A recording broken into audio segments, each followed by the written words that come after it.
नमस्कार दोस्तों, हम बात करने वाले सुपर स्टार अरविंद अकेला कल्लू के बारे में। जी हाँ दोस्तों, बता दें कि अरविंद अकेला कल्लू का एक नया गाना बता दें काफ़ी ज़बरदस्त है और उम्मीद है कि दर्शकों को काफ़ी बेहद पसंद आएगा ये गाना।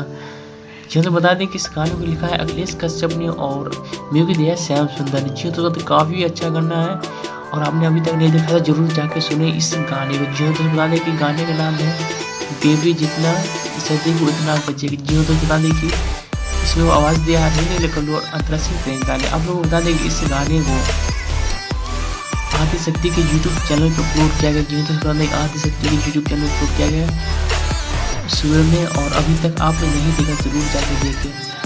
बहुत ही अच्छा गाना ऑडियो सॉन्ग, अभी तो वीडियो नहीं है, अभी ऑडियो सॉन्ग रिलीज किया गया है तो जरूर जाकर देखें। आप लोगों से एक रिक्वेस्ट है कि अगर आप हमारे यूट्यूब चैनल पर पहली बार आए तो वो चीज़ के तमाम अपडेट जानना चाहते हो तो हमारे चैनल को सब्सक्राइब करें, बेल आइकन प्रेस कर लें ताकि हमारे सारे वीडियो की नोटिफिकेशन आप तक पहुंचता रहे सबसे पहले। अब मिलेंगे नेक्स्ट वीडियो। जय हिंद, जय भारत। थैंक यू दोस्तों, बाय बाय।